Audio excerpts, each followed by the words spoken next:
Good afternoon and welcome you all. In today's class, we shall continue with not-for-profit organizations.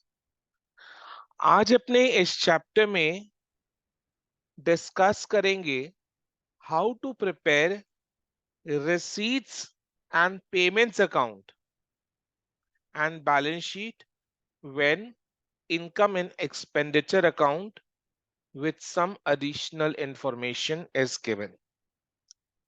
यानी आज का हमारा agenda क्या है? जब क्वेश्चन में income and expenditure account along with some additional information is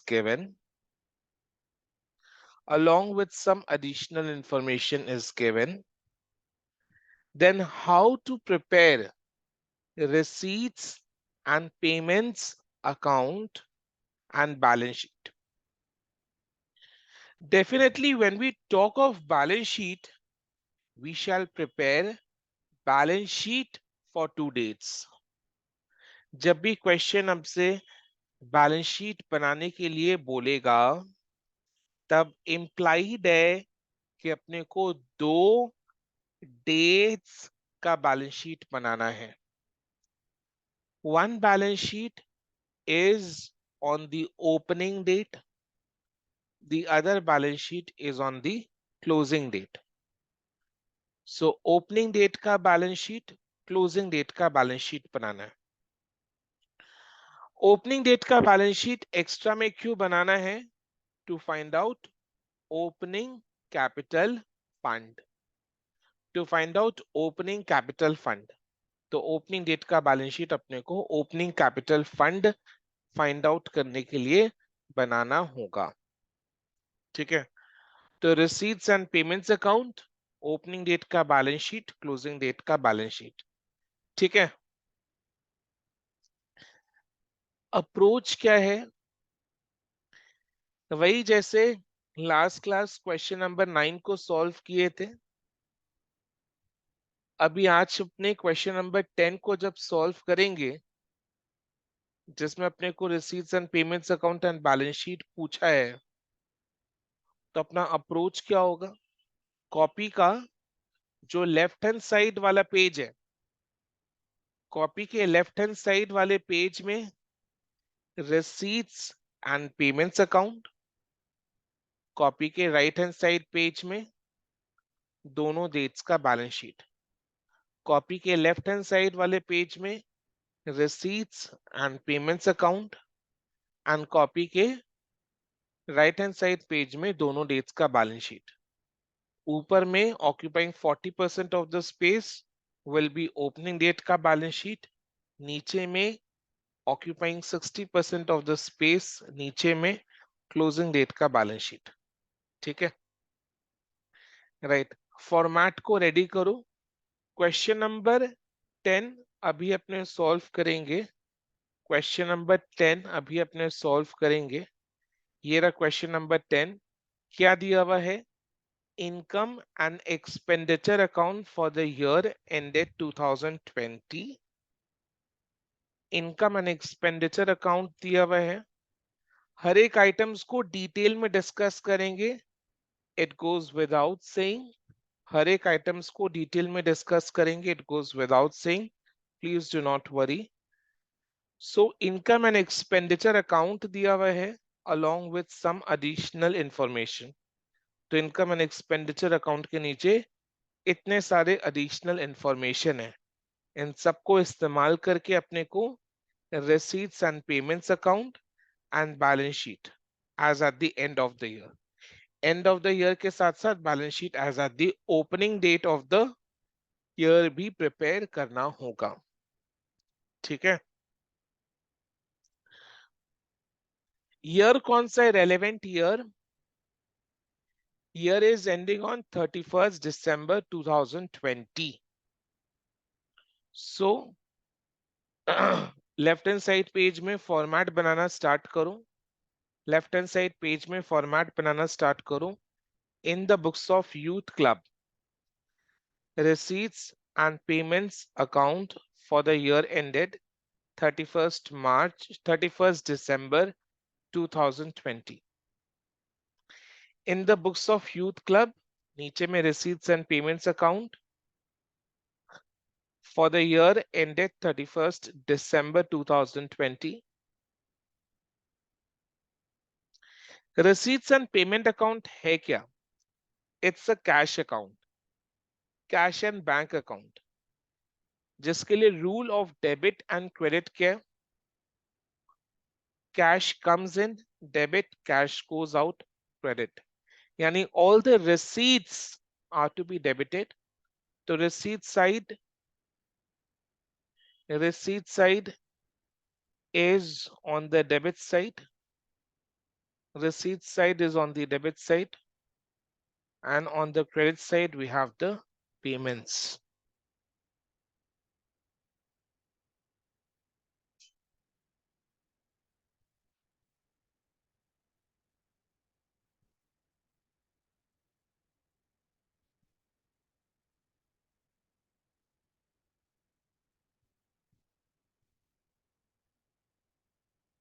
ठीक है, receipts and payments. Rule of debit and credit is debit what comes in, credit what goes out.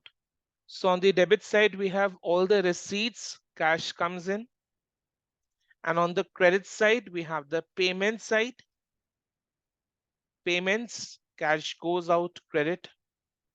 तो receipts and payments account बनाए, debit side में सारे receipts है, credit side में सारे payments है, तो इस तरीके से receipts and payments account बनाया.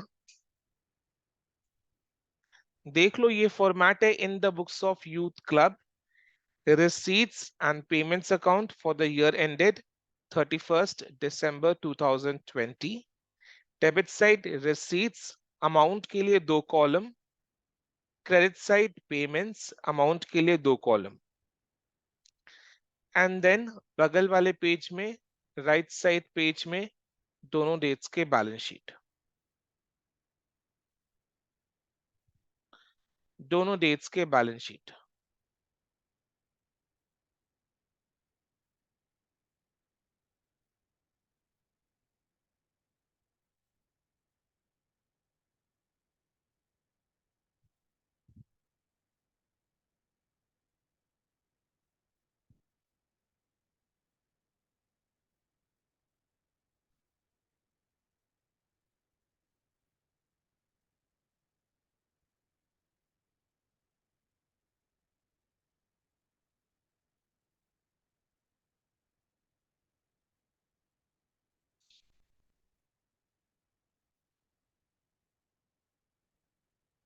Once you are done with the format, please write in the chat box done.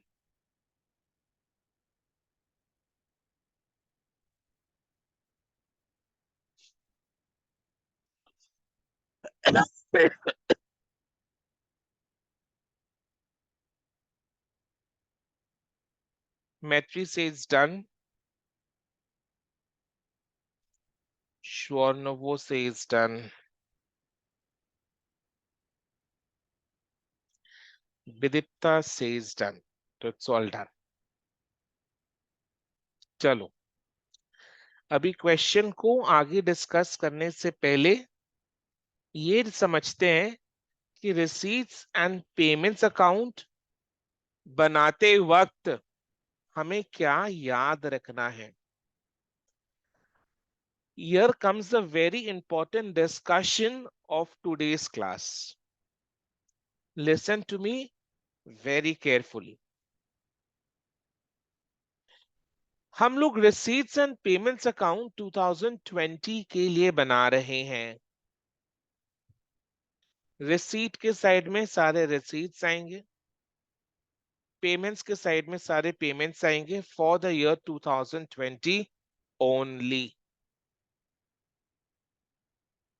यानी receipt के साइड में, ध्यान से सुनना, receipt के साइड में अगर 2020 में रिसीव हुआ है तो ऐड करेंगे, 2020 में रिसीव नहीं हुआ है तो लेस करेंगे. फंडा is very very simple. We are preparing receipts and payments account for the year ended 2020. तो receipts के side में all the receipts of 2020 shall be added, of any other year 2019 2021 shall be deducted. यानी same goes with the payment side as well. यानी receipt के side में अगर 2020 में receive हुआ है, receive 2020 में हुआ है, चाहे वो 2020 का चाहे वो 2020 का हो या 2019 का हो या 2021 का हो, रिसीव अगर 2020 में हुआ है तो ऐड होगा। रिसीव अगर 2020 में नहीं हुआ है, 2019 में हुआ था, तो लेस होगा। अपने को रिसीव देखना है, कौन से ईयर का इनकम है ये नहीं चेक करना है। जनरली अपने इनकम को ही रिसीव करेंगे, तो कौन से ईयर का है वो चेक नहीं करना। अपने को ये चेक करना है कि हम लोग अगर 2020 का रिसीट्स एंड पेमेंट्स अकाउंट बना रहे हैं तो 2020 में अगर रिसीव हुआ है, 2020 में अगर रिसीव हुआ है, चाहे वो किस भी साल का हो, पिछले साल का हो, आने वाले साल का हो, पिछले साल का हो, आने वाले साल का हो, पिछले साल का हो, आने वाले साल का हो, किसी भी साल का हो, 2020 में रिसीव हुआ है तो 2020 के रिसीट्स के साइड में ऐड करेंगे। Same goes with the payment, 2020 में पेमेंट किए हैं तो ऐड होगा, 2020 को छोड़कर कोई और ईयर में पेमेंट हुआ है तो लेस करेंगे। 2020 में पेमेंट हुआ है तो ऐड करेंगे, 2020 को छोड़कर 2019 या 21 में पेमेंट हुआ है तो लेस करेंगे। ये फंडा दिमाग में बैठा। आई से 50% सेट हुआ होगा, आई डोंट अग्री कि 100% सेट हुआ, आई से 50% सेट हुआ। 100% कब करेंगे सेट होगा? when we start applying this knowledge. Knowledge isn't complete unless we know its application. So let us apply by solving the question. Let us apply the knowledge by solving the question. And yes, once again, हम लोग को question में income and expenditure account along with some additional information दिया हुआ है। तो जो income and expenditure account में आइटम्स हैं उनका इफेक्ट सॉल्यूशन में एक ही बार आएगा। इनकम एंड एक्सपेंडिचर अकाउंट के आइटम्स का सॉल्यूशन में इफेक्ट एक ही बार आएगा, और इनकम एंड एक्सपेंडिचर के नीचे, इनकम एंड एक्सपेंडिचर अकाउंट के नीचे जो एडिशनल इंफॉर्मेशन दिया हुआ है उसका इफेक्ट सॉल्यूशन में दो दो जगह आएगा। सॉल्यूशन बोले तो receipts and payment account and दोनों डेट्स का बैलेंस शीट। तो इनकम एंड एक्सपेंडिचर अकाउंट में जो आइटम्स हैं उनका इफेक्ट एक ही बार, और एडिशनल इंफॉर्मेशन का इफेक्ट दो बार। ठीक है, चलो अब हम यहां से हमारा गेम शुरू होता है। अभी तक हम लोग गेम के रूल्स को समझ रहे थे, अभी गेम जो शुरू होता है। अच्छा, आप लोग के जो FA1 के टीचर हैं, यानी मैं खुद, माई सेल्फ, मैंने आप लोग को पहले किसका इफेक्ट देना सिखाया है? ट्रायल बैलेंस में जो आइटम्स है उनका, या एडिशनल इंफॉर्मेशन में जो आइटम्स है उनका? तो आपके FA1 की टीचर ने एडिशनल इंफॉर्मेशन का इफेक्ट पहले देना सिखाया है। सेम चीज आपने फाइनल अकाउंट्स और सिंगल एंट्री के चैप्टर में भी किए थे। तो चलो दोस्तों, देखते हैं, शुरू करते हैं एडिशनल इंफॉर्मेशन के साथ। This account has been prepared. Which account? The above account. Above account means the income and expenditure account has been prepared after the following adjustments. यानी बेसिकली ये नीचे वाला एडिशनल इंफॉर्मेशन है। Subscription outstanding at the end of 2019, क्या ये इस साल receive हो गया है, हाँ या ना? जो क्वेश्चन पूछा है उसी का जवाब दोगे। Subscription outstanding at the end of 2019, क्या ये 2020 में रिसीव हो गया होगा, यस और नो? वेरी सिंपल सा question, do not apply too much of thinking, ठीक है? Just answer, just a one word answer, yes और नो। 2019 में सब्सक्रिप्शन आउटस्टैंडिंग था, तो 2020 में वो रिसीव हो गया है या नहीं, यस और no? Answer is absolutely yes. Sir how do you know? How do you know कि रिसीव हो गया है? How can you say with confidence? Outstanding में तो हो सकता है। जनरली 2019 में जो आउटस्टैंडिंग है वो 2020 में रिसीव हो गया होगा ना? हो गया होगा ना? यस और नो? यस। सो ये 600 2020 में रिसीव हुआ है, तो इसको ऐड करेंगे या लेस?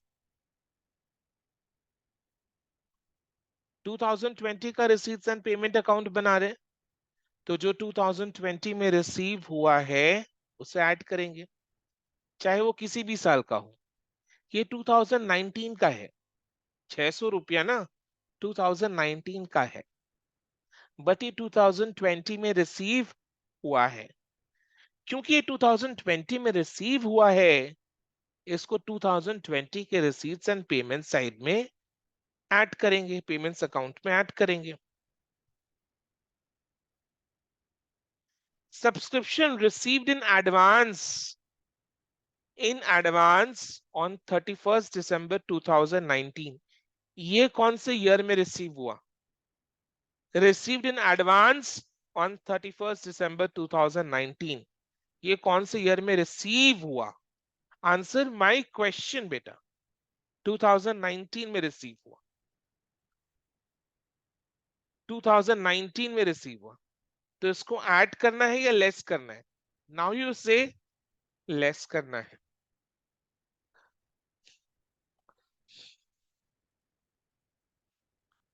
बिकॉज 2019 में रिसीव हुआ है, तो जो 2019 में रिसीव हुआ है उसे लेस करेंगे, और जो 2020 में रिसीव हुआ है उसे ऐड करना है।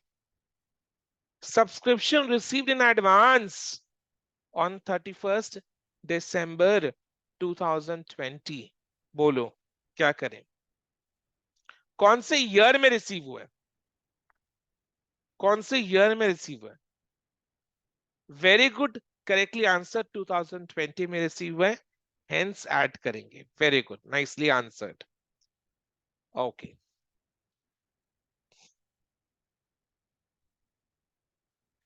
Then subscription outstanding, outstanding, outstanding, outstanding on 31st December 2020, यानी not received in 2020, not received in 2020, not received, to add a less, less, because not received in 2020, कब रिसीव होगा? 2021 में। 2020 में रिसीव नहीं हुआ है, तो 2020 के रिसीट साइड में ये लेस होगा।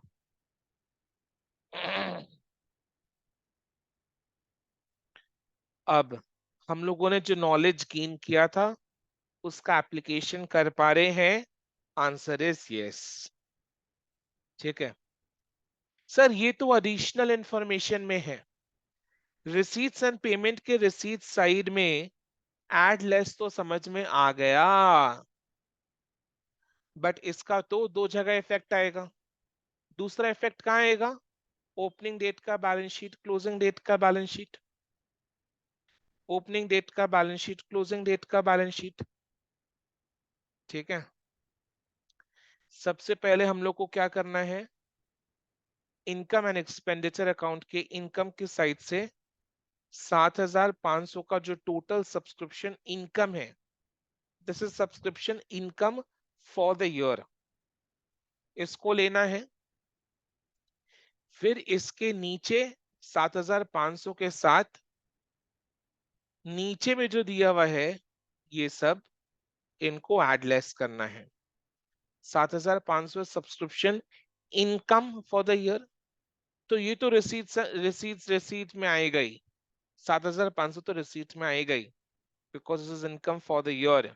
तो उसके नीचे अपने को ये चारों चीज का एडजस्टमेंट करना है, एडलेस करना है, और कॉरेस्पॉन्डिंगली ये चारों चीज का इफेक्ट ओपनिंग डेट के बैलेंस शीट और क्लोजिंग डेट के बैलेंस शीट में भी आएगा। ठीक है, तो चलो अब करें।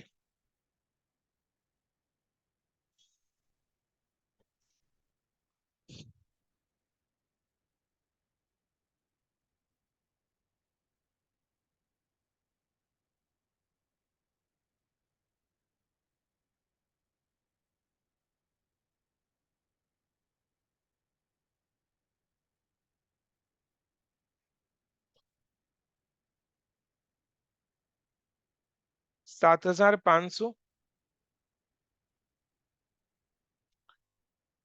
Subscription outstanding at the end of 2019। 2019 के एंड में आउटस्टैंडिंग है, तो 2019 के एंड में आउटस्टैंडिंग है, तो 2020 में ये रिसीव हो गया है, हो चुका होगा।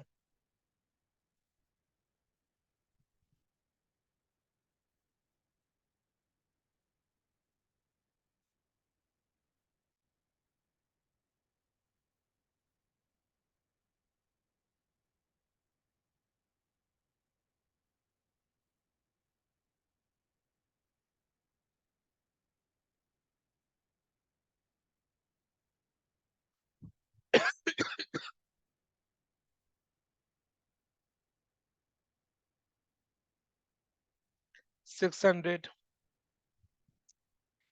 ये 600 का दूसरा इफेक्ट कहाँ जाएगा? ओपनिंग डेट के बैलेंस शीट के कौन से साइड में?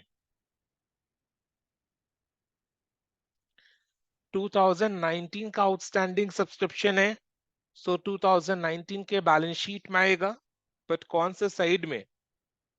एसेट के साइड में।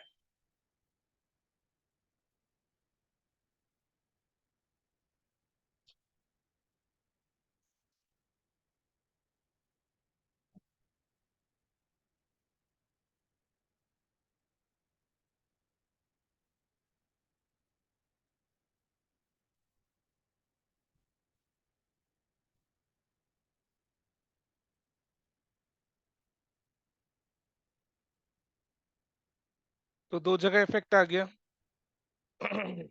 You will carry on, give me a minutes time. आप लोग ये बाकी तीन का करो, I am coming in a minutes time.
Hmm.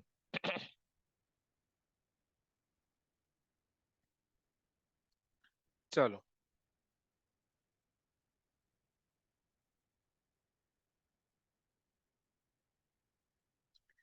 Subscription received in advance on 31st December 2019.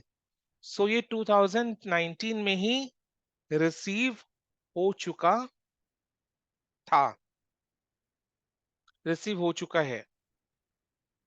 सो 2020 में इसे लेस करेंगे।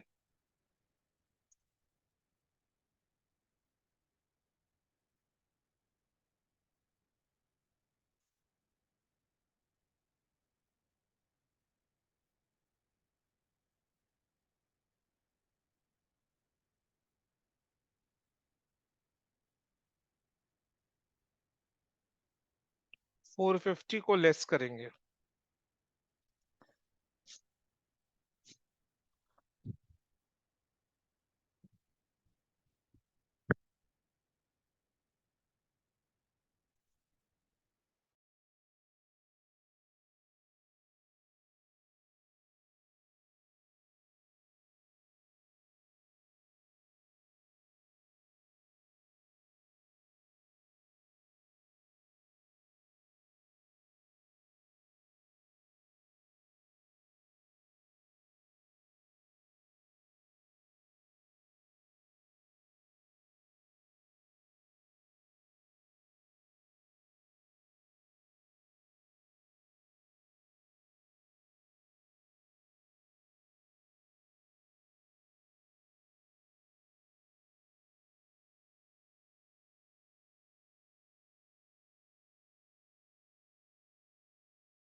ये 2019 का है, तो 2019 के बैलेंस शीट में भी आएगा, बट कौन सा साइड में? ऑन दी असेट साइड और liabilities side? On the liabilities side.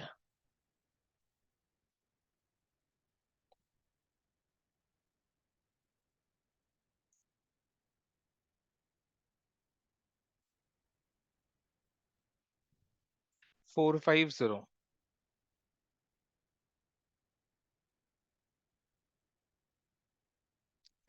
Then subscription received in advance on 31st December 2020। ये 2020 में रिसीव हुआ, एकदम क्लियरली समझ में आ रहा है। तो ये 2020 के रिसीट के साइड में ऐड हो जाएगा 270 रुपीज।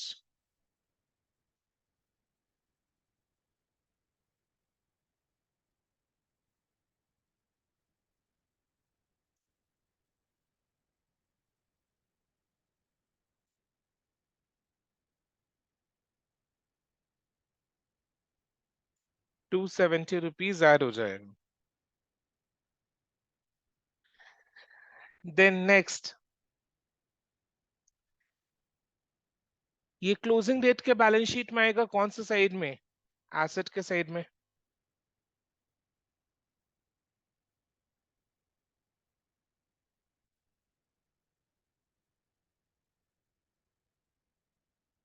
270।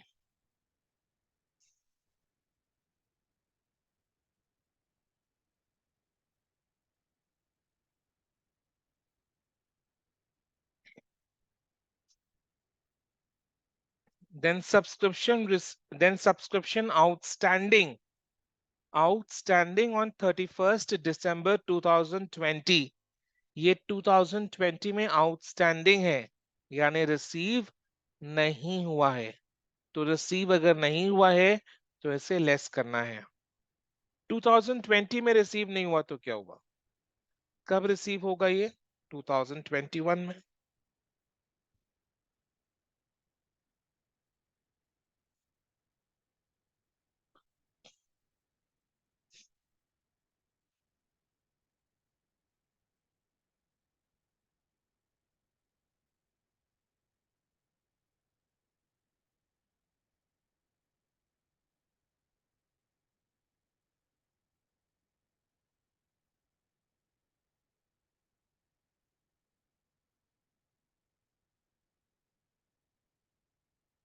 और कहाँ आएगा ये? क्लोजिंग डेट के बैलेंस शीट के एसेट के साइड में, आउटस्टैंडिंग सब्सक्रिप्शन 750। डन। जैसे जैसे हम लोग आइटम्स को यूज करते जा रहे हैं, वैसे वैसे उसको टिक भी करते जाना है। तो ये टेबल को टिक किया, ये टेबल यूज हो गया, सारे आइटम्स यूज हो गए। ऊपर में सब्सक्रिप्शन यूज हो गया, टिक कर दिया। नेक्स्ट। अब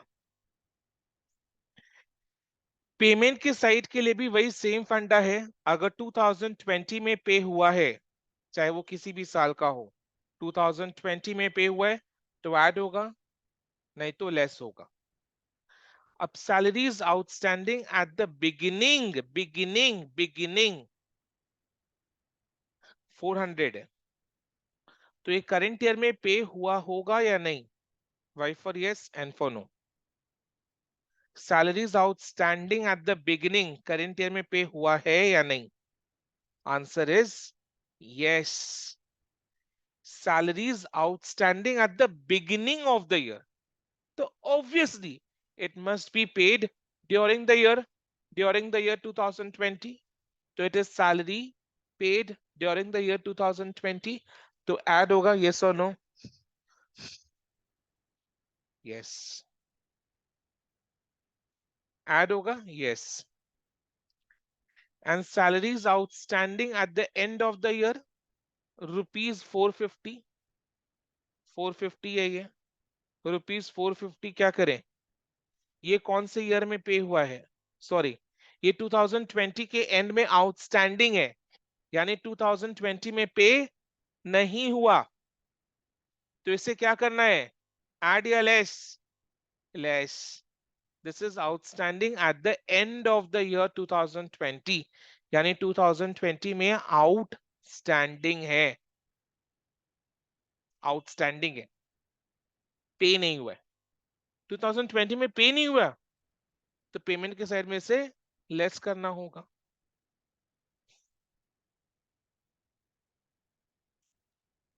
सो 400 को ऐड करेंगे, 450 को लेस करेंगे। सैलरीज का अमाउंट कहां पर है? ये रहा। Salary expense for the year expense for the year 4750 है। तो पहले तो इसको पेमेंट के साइड में लेना है, बाई सैलरीज लिखकर 4750, उसके साथ 400 को ऐड करना है और 450 को लेस करना है। 400 को ऐड करना है, 450 को लेस करना है।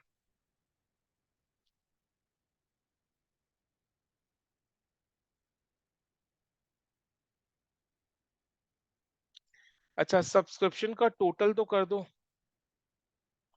निकालो what is amount of subscription received during the year.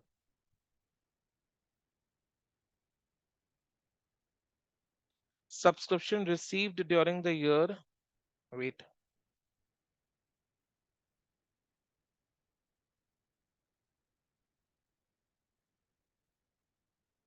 Seven one seven zero.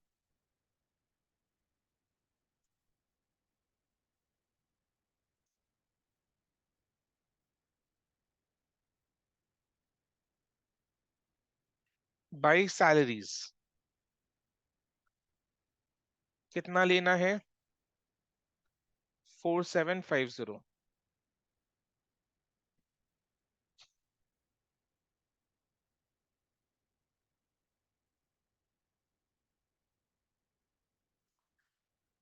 जो salaries outstanding at the beginning of the year है, वो ऑब्वियस सा बात है करंट ईयर में पेमेंट हो गया है। Outstanding at the beginning of the year means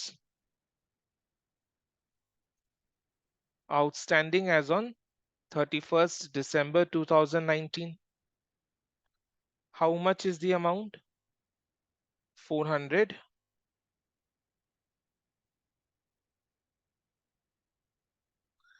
अभी आउटस्टैंडिंग सैलरीज 2019 का है।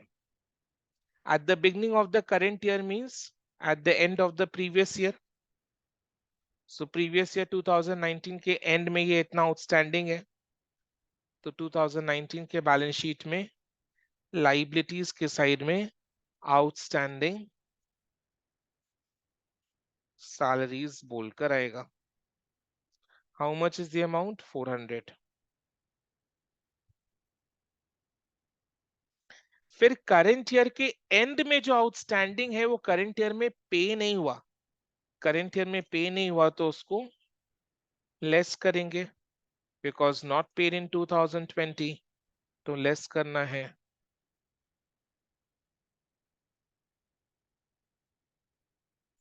450 अपने लेस करेंगे।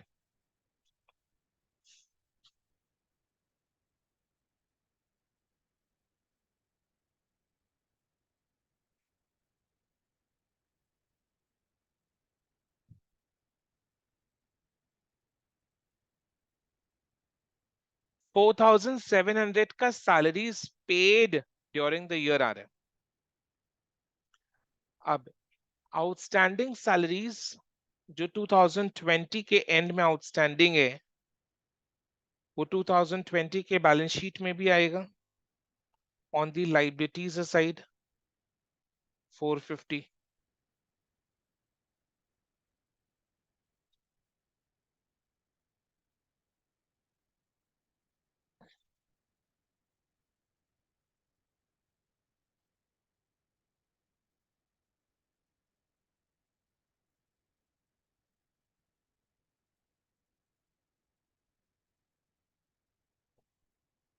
टिक कर दो, जो जो होते जा रहा है उसको टिक करते जाओ।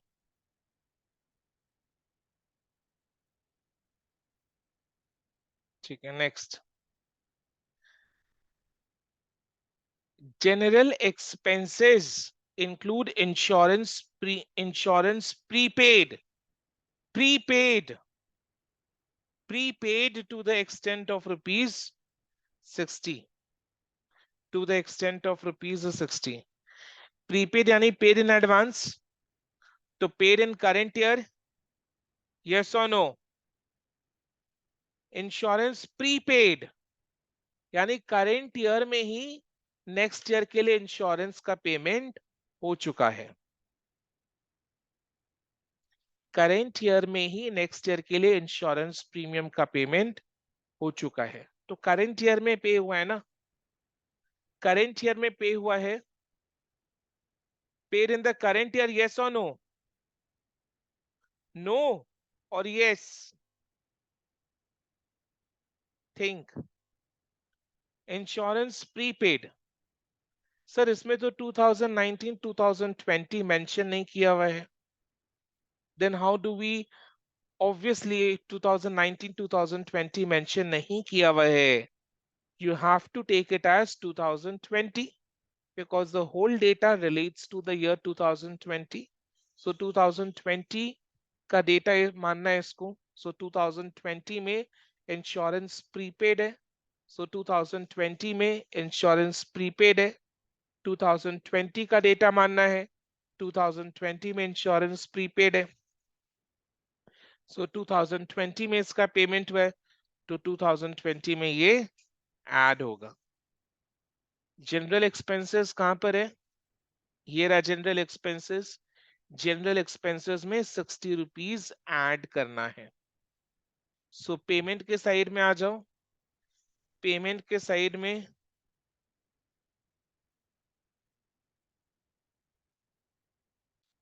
General expenses 500 add prepaid insurance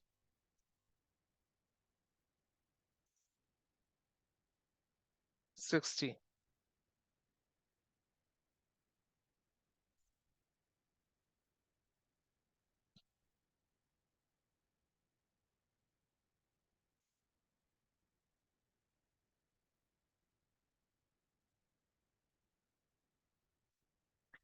current year का प्रीपेड इंश्योरेंस है, तो करंट ईयर के बैलेंस शीट के कौन से साइड में आएगा ये प्रीपेड इंश्योरेंस? करंट ईयर के बैलेंस शीट के कौन से साइड में? Prepaid insurance is an asset और a liability? Prepaid insurance is an asset, Insurance is an asset.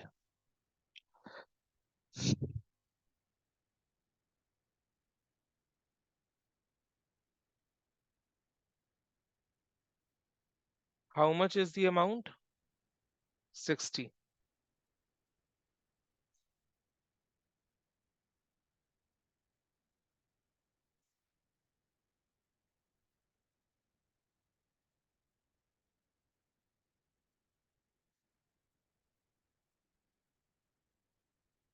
इधर में लिख भी सकते हैं 2020 का ये।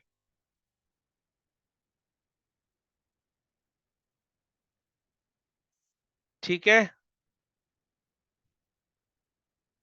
चलो नेक्स्ट देखे क्या दिया हुआ है। जनरल एक्सपेंसेस हो चुका। Audit fee, audit fee for 2020 is yet unpaid, is not yet paid। 2020 का ऑडिट फीस है कहां पर, कैसे पता चलेगा? What is the amount? Income and expenditure account के एक्सपेंडिचर साइड में ये 2020 का है, तो इधर में तो खाली 2020 के एक्सपेंसेस और इनकम्स मिलेंगे। 2020 का इनकम एंड एक्सपेंडिचर अकाउंट है ना, तो इसमें तो केवल 2020 का इनकम और एक्सपेंडिचर आएगा। सो इधर में जो ऑडिट फी दिखाई दे रहा है वो केवल 2020 का है, जो कि पे नहीं हुआ, जो कि पे नहीं हुआ, इस साल पेमेंट नहीं हुआ ये। तो पेमेंट साइड में आएगा क्या ये? पेमेंट ही नहीं हुआ तो पेमेंट साइड में आएगा यस और नो? अगर पेमेंट ही नहीं हुआ तो पेमेंट साइड में आएगा? पेमेंट नहीं हुआ है, no. No, audit fee is outstanding. 2020 का audit fees is outstanding.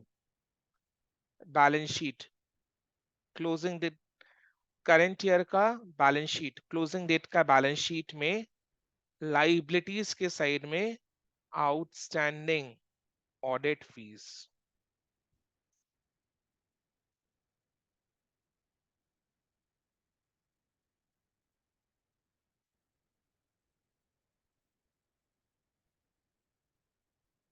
$250।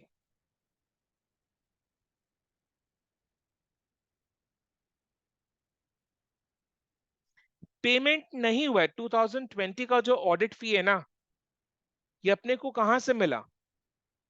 Income and expenditure account के एक्सपेंडिचर साइड में। 2020 का इनकम एंड एक्सपेंडिचर अकाउंट में खाली 2020 का इनकम एंड एक्सपेंडिचर होगा। सो 2020 का audit fee is 250 rupees which is not paid, not yet paid। तो पेमेंट साइड में नहीं आएगा ये, नॉट येट पेड, आउटस्टैंडिंग है लाइबिलिटी, करेंट ईयर यानी क्लोजिंग डेट के बैलेंस शीट के लाइबिलिटी साइड में आउटस्टैंडिंग ऑडिट फी। और एक चीज आपने नोटिस किया है कि 250 रुपीज का जो ऑडिट फी है वो कहां पर है? एडिशनल इंफॉर्मेशन में नहीं है, एडिशनल इंफॉर्मेशन में नहीं है। 250 कहां पर है? इनकम एंड एक्सपेंडिचर अकाउंट में है। और इनकम एंड एक्सपेंडिचर अकाउंट में जो आइटम्स होते हैं उसका इफेक्ट एक ही जगह आएगा। और इस बार वो जगह कौन सा है? करेंट डेट का बैलेंस शीट। आई बात समझ में? ये सुनो फटाफट।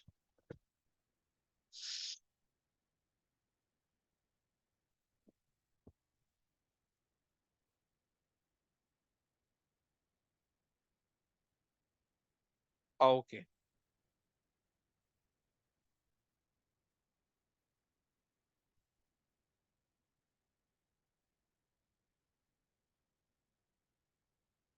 During 2020, during 2020 current year, Audit fee for 2019 was paid. So 2020 में 2019 का ऑडिट फीस पे हुआ है, कितना रुपए का? 200 रुपए का। 2020 में 2019 का ऑडिट फीस पे हुआ है। सो 2020 के पेमेंट साइड में ये ऑब्वियसली आएगा, definitely it shall come because it is paid during 2020. So during 2020, 2019 ka audit fees was paid, which is amounting to rupees 200. So 2019 audit fees is paid during 2020. So 2020 में ये पे हुआ है, 2020 के receipts and payment के payment side में ये आएगा, definitely आएगा 200 रुपया।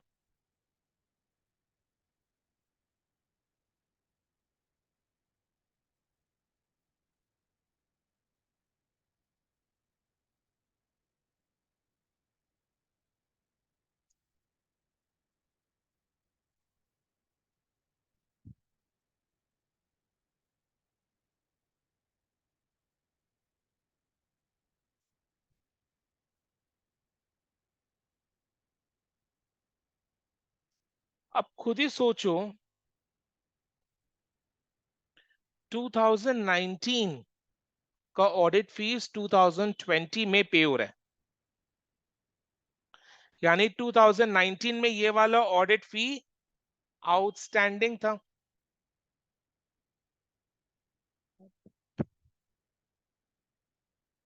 टू 2019 का ऑडिट फी 2020 में पे हो रहा है, इसका मतलब 2019 में ये ऑडिट फी आउटस्टैंडिंग था।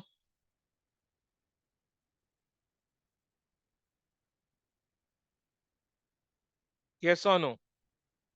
तो 200 ओपनिंग डेट के बैलेंस शीट के लाइबिलिटीज साइड में आउटस्टैंडिंग ऑडिट फीस आएगा। सोचने वाली बात है, एडिशनल इंफॉर्मेशन में 200 मिला था आपको, एडिशनल इंफॉर्मेशन में 200 मिला था, तो 200 का तो दो जगह इफेक्ट आएगा। जो अमाउंट आपको एडिशनल इंफॉर्मेशन में मिलेगा वो तो दो जगह ही आएगा। तो इसका एक ट्रीटमेंट हुआ कि अपने रिसीट्स एंड पेमेंट अकाउंट के रिसीट पेमेंट साइड में लिखे, दूसरा ट्रीटमेंट ओपनिंग डेट के बैलेंस शीट के लाइबिलिटीज साइड में लिखे।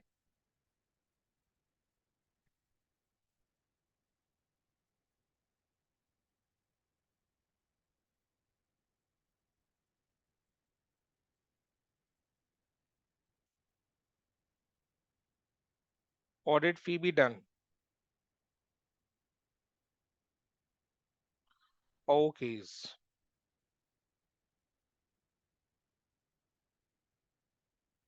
यहां तक क्लियर है?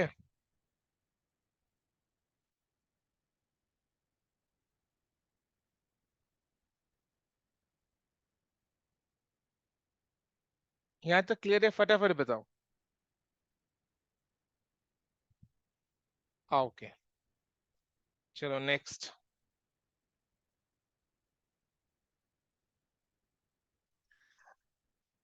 The club owned a freehold lease of ground. Freehold lease of ground. Land है मतलब land. Freehold land. Own property. At 10,000 rupees. यानी 10,000 रुपए का लैंड है। अब देखो, लैंड का तो खैर डेप्रिसिएशन होता नहीं है, तो इनकम एंड एक्सपेंडिचर अकाउंट में आपको कुछ मिलेगा नहीं, बिकॉज लैंड का डेप्रिसिएशन नहीं होता है।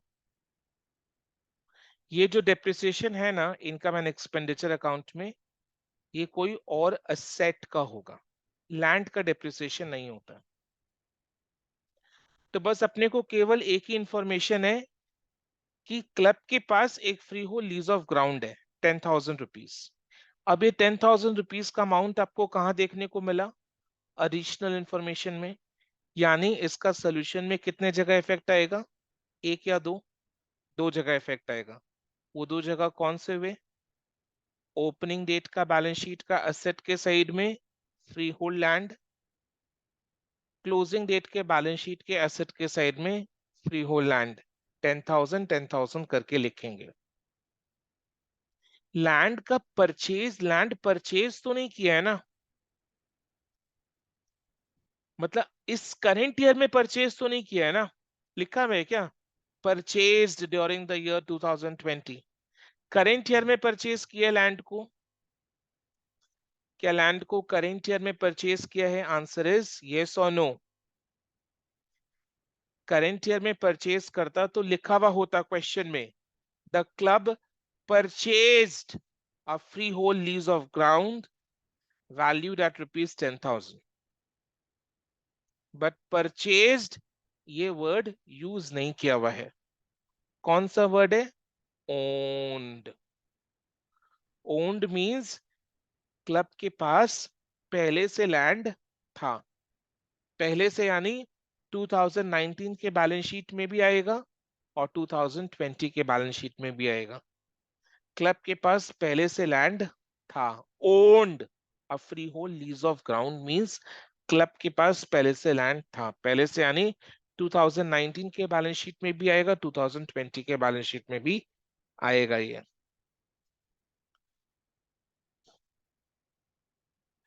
ठीक है, चलो। तो इसका दो जगह इफेक्ट कहाँ कहाँ आएगा?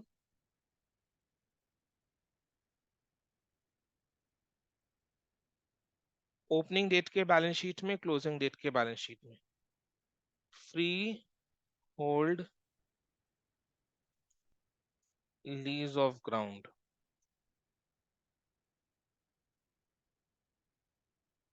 फ्री होल्ड मतलब ओनरशिप का ग्राउंड है।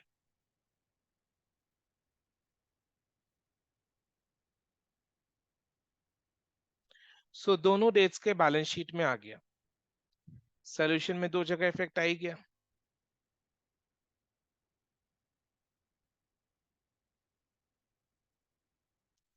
इसको टिक कर दो।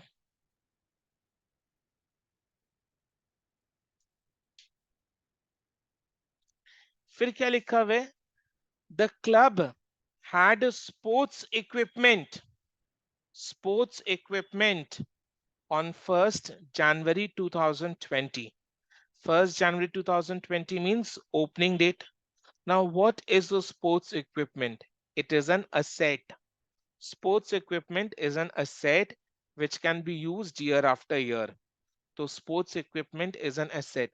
जैसे ऑफिस इक्विपमेंट होता है वैसे स्पोर्ट्स इक्विपमेंट होता है जो अपने साल पर साल यूज करते हैं। तो sports equipment is an asset जिसका ओपनिंग डेट का balance is 2600 at the end of the year after depreciation. After depreciation. Now, what is the amount of depreciation? What is the amount of depreciation? 300 is the amount of depreciation. 300 is the amount of depreciation. 300 is the amount of depreciation. And after depreciation, the equipment amounted to rupees 2700. Equipment amounted to rupees 2700. So this is at the end of the year. यानी 31st December 2020 को depreciation charge करने के बाद equipment का closing balance 2700 आ रहा है। Sir ये कुछ समझ में नहीं आया। क्या नहीं समझ में आया? सर ओपनिंग डेट 1 जनवरी 2020 को स्पोर्ट्स इक्विपमेंट का बैलेंस 2600 है, ठीक है। फिर ड्यूरिंग द ईयर इस पर डेप्रिसिएशन चार्ज हुए, 300 का डेप्रिसिएशन चार्ज हुए, और डेप्रिसिएशन को चार्ज करने के बाद ईयर के एंड का वैल्यू जो है वो 2700 है। तो डेप्रिसिएशन चार्ज करने के बाद तो वैल्यू कम हो जाता है, इसमें तो वैल्यू इंक्रीज हो गया है। यानी कुछ कुछ कुछ कुछ कुछ हिडन इंफॉर्मेशन है। क्या लगता है वो हिडन इंफॉर्मेशन क्या है? A sports equipment has been purchased. Very good. Because depreciation charge करने के बावजूद भी स्पोर्ट्स इक्विपमेंट का क्लोजिंग बैलेंस कम हो गया, सॉरी इंक्रीज हो गया। डेप्रिसिएशन चार्ज करने के बावजूद भी स्पोर्ट्स इक्विपमेंट का बैलेंस इंक्रीज हो गया।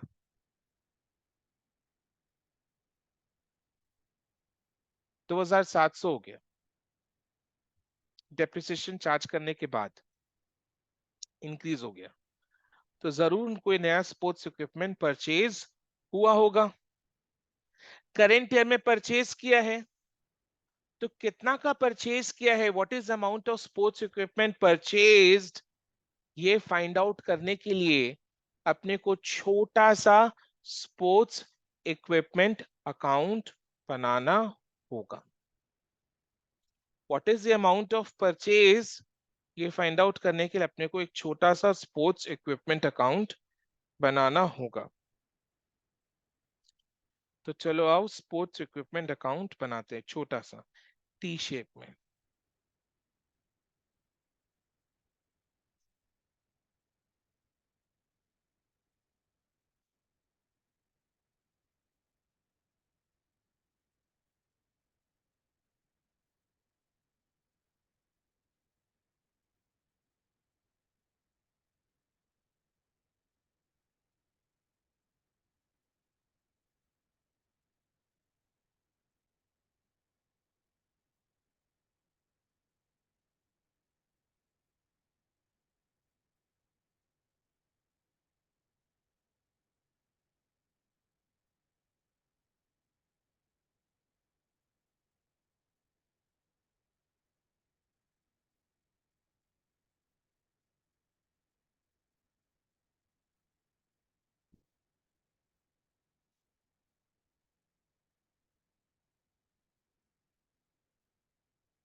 ठीक है, टी शेप में एक स्पोर्ट्स इक्विपमेंट अकाउंट बनाएंगे। एसेट अकाउंट है, ओपनिंग बैलेंस, डेबिट के साइड में to balance B by D. How much is the amount, 2600। 2600 कहां से मिला आपको, एडिशनल इंफॉर्मेशन से मिला। और जो एडिशनल इंफॉर्मेशन में होता है उसका इफेक्ट सॉल्यूशन में दो जगह आता है। वो दो जगह कौन से हुए, स्पोर्ट्स इक्विपमेंट अकाउंट बना रहे, उसके डेबिट के साइड में to balance B by D लिखा। और दूसरा इफेक्ट कहाँ आएगा, ओपनिंग डेट का बैलेंस शीट के एसेट के साइड में स्पोर्ट्स इक्विपमेंट 2600 को लिखेंगे। एक इफेक्ट कहाँ आया, स्पोर्ट्स इक्विपमेंट अकाउंट के डेबिट साइड में opening balance to balance B by D 2600। दूसरा इफेक्ट कहाँ आएगा, ओपनिंग डेट का बैलेंस शीट के एसेट के साइड में स्पोर्ट्स इक्विपमेंट 2600।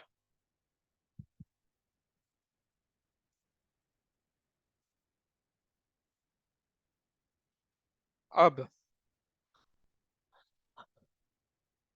क्लोजिंग बैलेंस कितना है after charging depreciation and all, closing balance after charging depreciation and all 2700 है। ओपनिंग बैलेंस डेबिट के साइड में to balance B by D आया, तो क्लोजिंग बैलेंस इक्विपमेंट अकाउंट के क्रेडिट के साइड में by balance C by D 2700 आएगा। Closing balance by balance C by D 2700 आएगा। Closing balance by balance C by D 2700 आएगा। Okay, closing balance by balance C by D 2700 आएगा, right. Okay, अब 2700 अपने कहां से लिए, एडिशनल इंफॉर्मेशन। तो इसका भी दो जगह इफेक्ट आएगा। पहला इफेक्ट कहां पर आया, स्पोर्ट्स इक्विपमेंट अकाउंट के क्रेडिट साइड में क्लोजिंग बैलेंस को by balance C by D 2700 लिखे। दूसरा इफेक्ट क्लोजिंग डेट का जो बैलेंस शीट है वहां पर स्पोर्ट्स इक्विपमेंट एसेट के साइड में, क्लोजिंग डेट के बैलेंस शीट में स्पोर्ट्स इक्विपमेंट एसेट के साइड में 2700।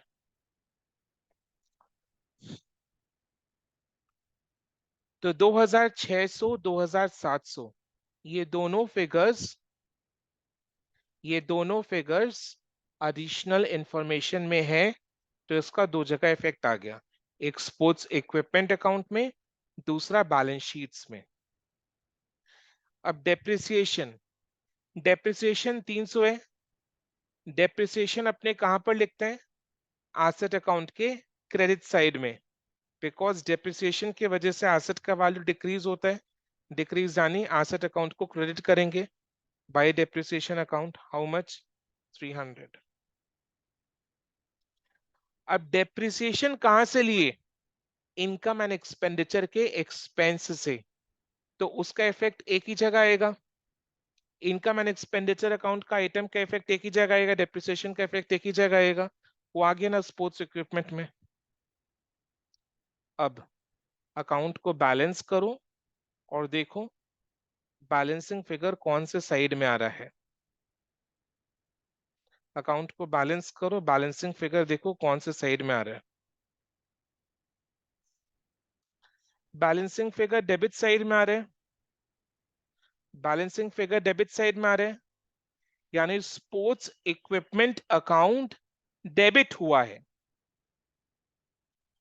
एसेट डेबिट कब करते हैं? When asset comes in. Asset debit कब करते हैं? When asset comes in. तो बैलेंसिंग फिगर डेबिट साइड में आया है, यानी एसेट कम्स इन। तो ये जो बैलेंसिंग फिगर है, this is nothing but the amount of purchase of sports equipment. तो परचेज कैसे करते हैं? बैंक से पेमेंट करके या कैश में पेमेंट करके। पेमेंट, पेमेंट 400 का हुआ है, तो ये 400 कहां पर आएगा? रिसीट्स एंड पेमेंट अकाउंट के पेमेंट साइड में, परचेज ऑफ स्पोर्ट्स इक्विपमेंट। 400 जो परचेज किया है ये पेमेंट करके ही परचेज करेंगे, तो पेमेंट साइड में, रिसीट्स एंड पेमेंट अकाउंट के पेमेंट साइड में by sports equipment.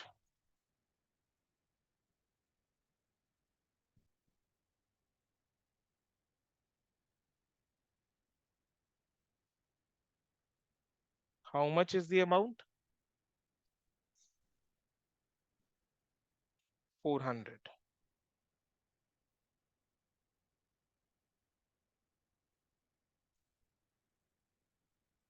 Done.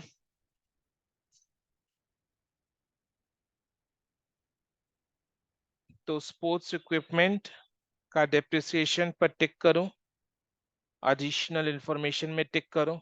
Okay, then क्या दिया हुआ है?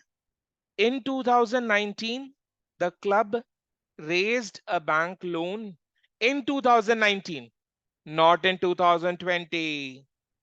2019 में क्लब ने बैंक लोन लिया था 2000 रुपया का, तो 2019 के बैलेंस शीट के लाइबिलिटी से साइड में बैंक लोन आएगा। ये 2019 में लिया था, तो 2019 के बैलेंस शीट के लाइबिलिटीज के साइड में bank loan. How much is the amount? 2000 rupees.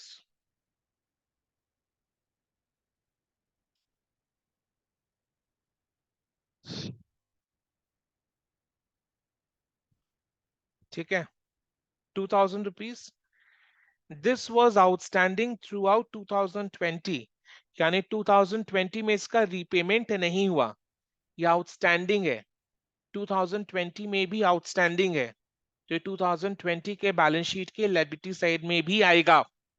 ये लोन अपने 2019 में लिए थे, जो कि 2020 में भी आउटस्टैंडिंग है, तो 2020 के बैलेंस शीट के लाइबिलिटीज साइड में भी आएगा bank loan 2000 rupees.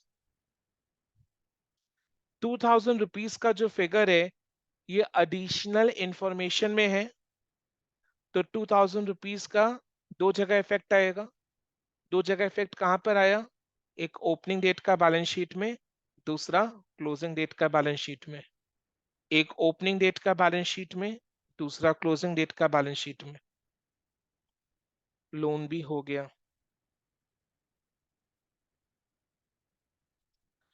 On 31st December 2020, cash in hand, 31st December 2020, cash in hand amounted to rupees 1,600. This is what? Closing balance of cash in hand. यानी closing balance of receipts and payments account. याद करो पहला question अपने receipts and payment account का एक simple सा question किए थे, जिसमें closing balance of cash in hand और opening balance of cash in hand, cash at bank, दोनों रिसीट्स एंड पेमेंट अकाउंट में आता है, because receipts and payment account is nothing but a cash account. तो इसमें ओपनिंग और closing balance of cash in hand, cash at bank आता है। तो ये क्लोजिंग बैलेंस है, क्लोजिंग बैलेंस है, क्लोजिंग बैलेंस है, क्लोजिंग बैलेंस है 31st December 2020 में cash in hand amounted to rupees 1,600. This is closing balance of cash in hand. I'm coming to it. Coming to it. Metri coming to it. So closing balance of cash in hand is how much? 1,600. So receipts and payment account is the cash account. तो इसका closing balance कौन से side में आएगा? Credit side में आएगा, by side में आएगा। अच्छा, ओपनिंग बैलेंस भी तो होगा, ओपनिंग बैलेंस भी तो होना चाहिए। क्लोजिंग बैलेंस है तो ओपनिंग बैलेंस भी तो होना चाहिए। Closing balance of cash in hand 1,600 दिया हुआ है क्वेश्चन में, तो ओपनिंग बैलेंस भी तो होना चाहिए।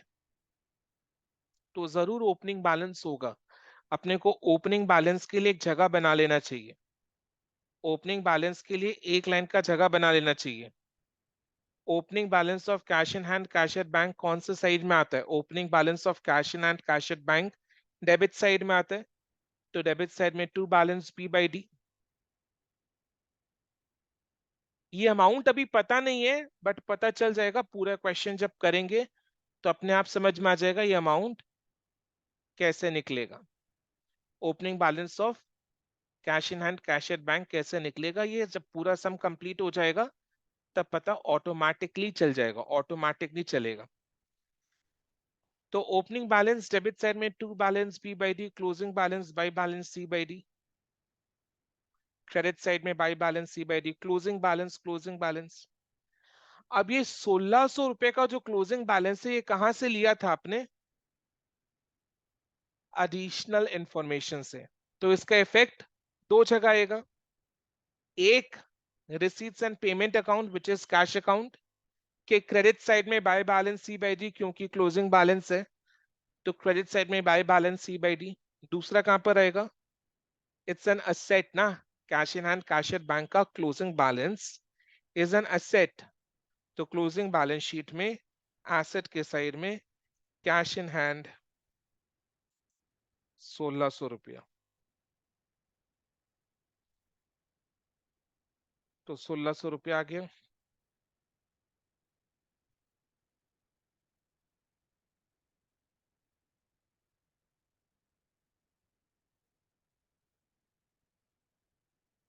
हो गया।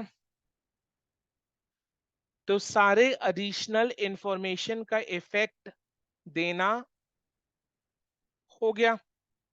Addition information complete. अच्छा, एडिशन इंफॉर्मेशन से एक क्वेश्चन है, एक डाउट है, एक डाउट है।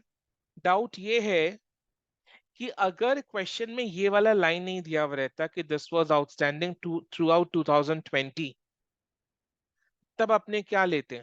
Then you have to assume कि it was outstanding throughout 2020। You cannot make the payment of loan unless it is said.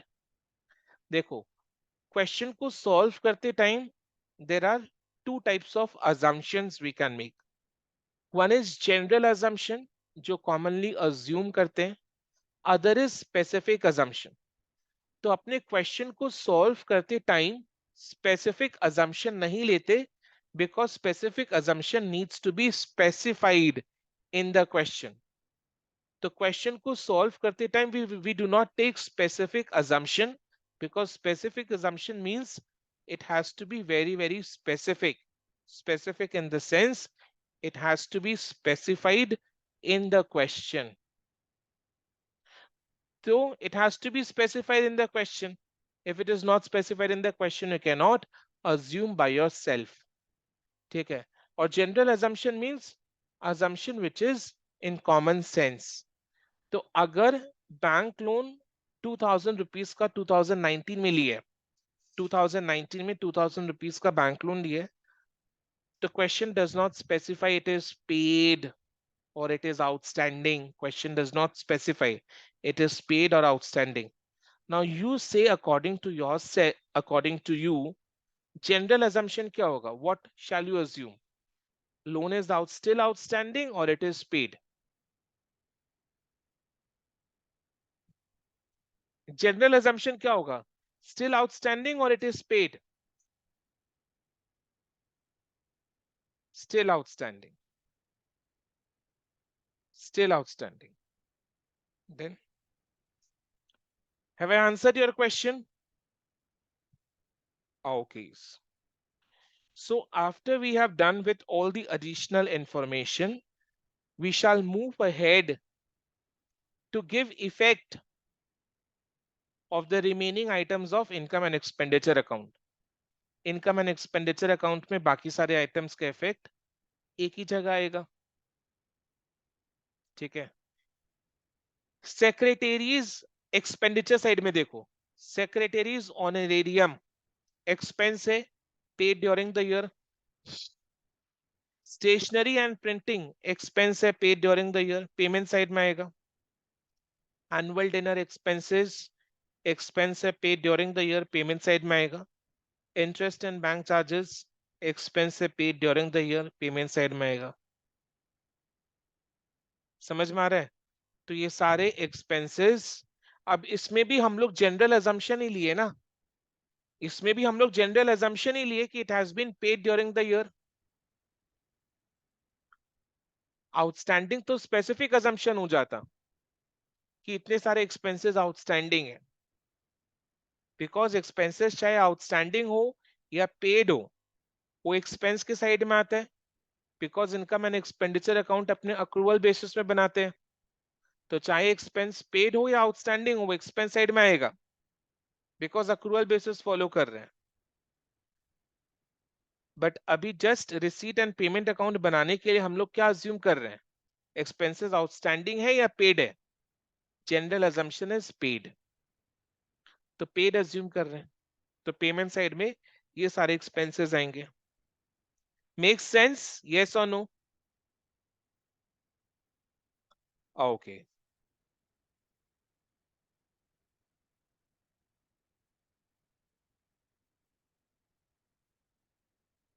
चलो लिखो.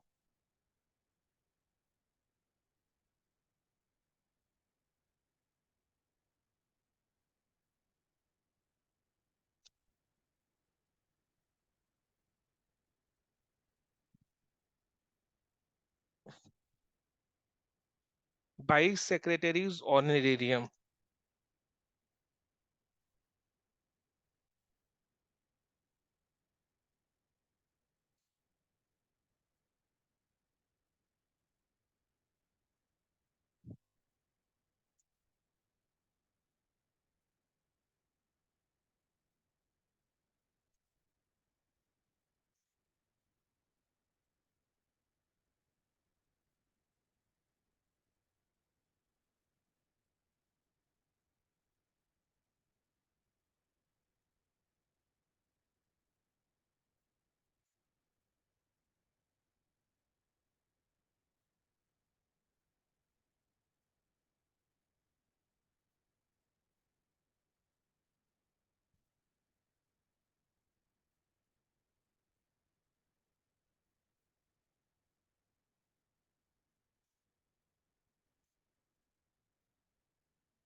इनकम एंड एक्सपेंडिचर अकाउंट में जो आइटम्स है उसका इफेक्ट एक ही जगह आएगा। वो एक जगह कौन सा है? ये वाले केस में, इस केस में, इस केस में रिसीट्स एंड पेमेंट अकाउंट का पेमेंट साइड।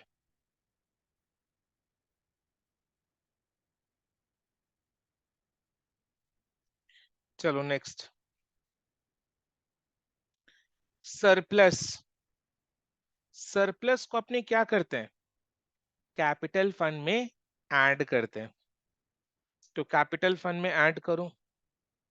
करेंट ईयर का सरप्लस है, करेंट ईयर का इनकम एंड एक्सपेंडिचर अकाउंट है ना, तो करेंट ईयर का सरप्लस है, तो करेंट ईयर के बैलेंस शीट में लाइबिलिटीज के साइड, करेंट ईयर के बैलेंस शीट में लाइबिलिटीज के साइड कैपिटल फंड,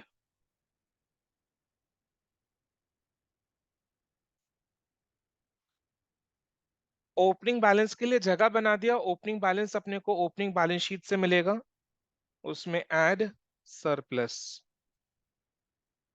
कितना? 600। ओपनिंग बैलेंस के लिए जगह बना दिया, ओपनिंग बैलेंस शीट से अपने को मिलेगा ओपनिंग बैलेंस कैपिटल फंड का, उसके नीचे ऐड सरप्लस 600 इनर कॉलम में।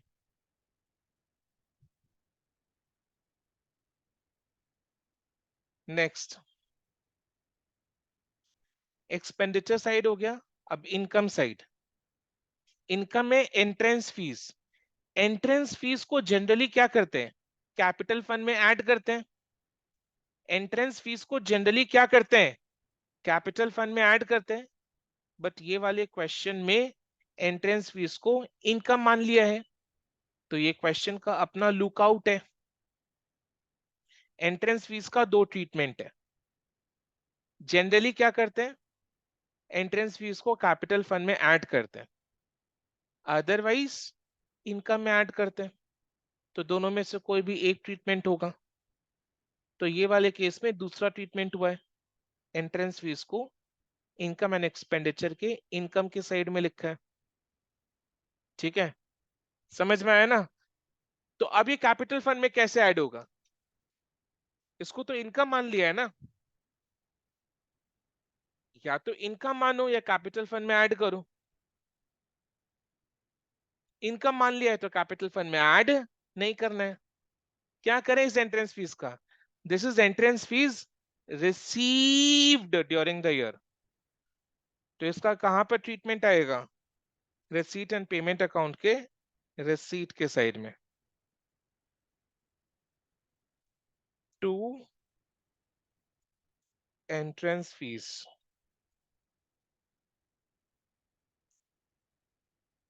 कितना रिसीव हुआ है?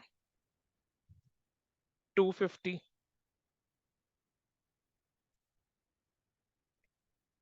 रिसीट एंड पेमेंट अकाउंट के रिसीट के साइड में to entrance fees 250। Okay. Contribution for annual dinner, annual sports meet का receipt, these are all what?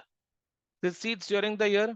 Annual dinner से इतना कंट्रीब्यूशन मिला है, एनुअल स्पोर्ट्स मीट से इतना रिसीव हुआ है, so these are receipts during the year. इतना कंट्रीब्यूशन मिला, इतना रिसीट्स हुआ, these are receipts for the year. तो उसको रिसीट्स एंड पेमेंट अकाउंट के रिसीट के साइड में लिखेंगे। क्या लिखना है? To contribution for annual dinner, to contribution for annual dinner. कितना? 1000। फिर टू एनुअल स्पोर्ट्स मीट,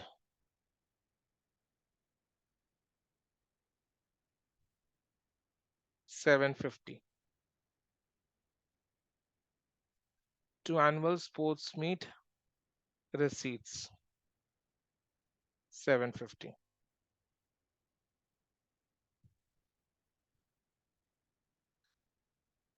अब जाकर इनकम एंड एक्सपेंडिचर अकाउंट के सारे आइटम्स का इफेक्ट देना हो चुका है। तो क्वेश्चन में जितने भी इंफॉर्मेशन है, आइटम्स है, अमाउंट है, उन सबका इफेक्ट देना हो गया। क्वेश्चन का काम खत्म। क्वेश्चन का काम खत्म। अभी आ जाओ सोल्यूशन में। फाइनल टच देते हैं। अब receipts and payment account, receipts and payment account को देखो क्या मिसिंग लग रहा है। जैसे अपने इनकम एंड एक्सपेंडिचर अकाउंट बनाते हैं तो हमारा ऑब्जेक्टिव क्या होता है, सरप्लस या डेफिसिट फाइंड आउट करना। अब रिसीट्स एंड पेमेंट अकाउंट में तो सरप्लस डेफिसिट फाइंड आउट नहीं कर सकते, तो क्या लगता है ये वाले रिसीट्स एंड पेमेंट अकाउंट में क्या हिडन इंफॉर्मेशन है जो अपने को निकालना है? Opening balance, opening balance, correct, opening balance. तो अपने रिसीट्स एंड पेमेंट अकाउंट को बैलेंस करेंगे।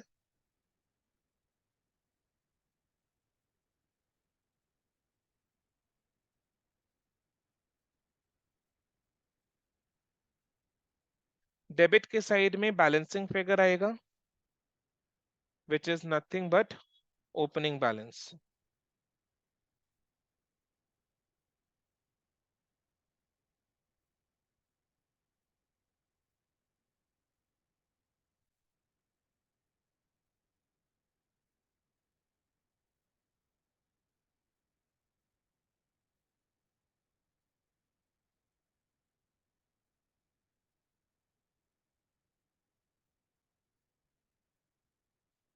1390 का ओपनिंग बैलेंस आ रहा है, 1390 का ओपनिंग बैलेंस आ रहा है, 1390। This is opening balance of cash in hand, cash at bank. अब ये ओपनिंग बैलेंस का क्या करना है, this is opening balance of cash in hand, cash at bank. So this will go in the opening balance sheet का asset का side, cash in hand 1390। अब structure को समझ लो ना, रिसीट एंड पेमेंट अकाउंट बनाने बोला है तो रिसीट एंड पेमेंट अकाउंट का क्लोजिंग बैलेंस दिया हुआ है, ओपनिंग बैलेंस नहीं दिया हुआ था। तो रिसीट एंड पेमेंट अकाउंट को बैलेंस करके ओपनिंग बैलेंस को निकाले, वो ओपनिंग बैलेंस को ओपनिंग बैलेंस शीट के एसेट के साइड में रखे। अब ओपनिंग बैलेंस शीट को टैली कर रहे हैं तो लाइबिलिटीज के साइड में एक बैलेंसिंग फिगर आएगा which is nothing but opening balance of, which is nothing but opening balance of capital।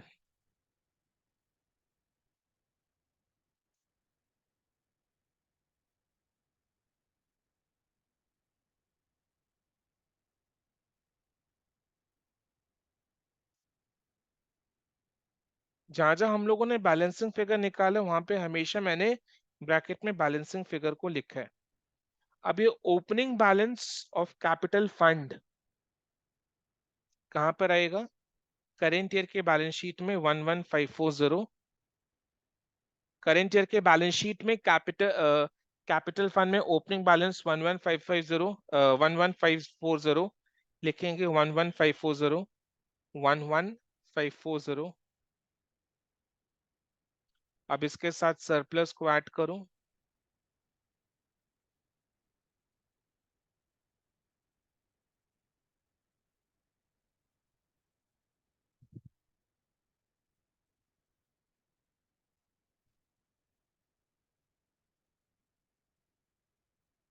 Surplus को ऐड कर कितना आ रहा है, 12,140 रुपीज। अब बैलेंस शीट का दोनों साइड का टोटल करो, देखो टोटल मैच कर रहा है कि नहीं कर रहा है। बैलेंस शीट का दोनों साइड का total is coming to 15,110।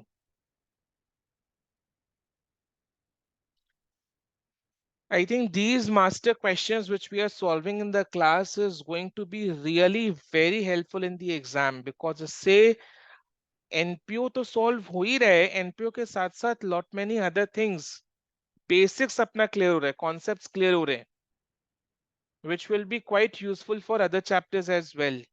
Agreed or disagreed? Agreed? Yes? Okay.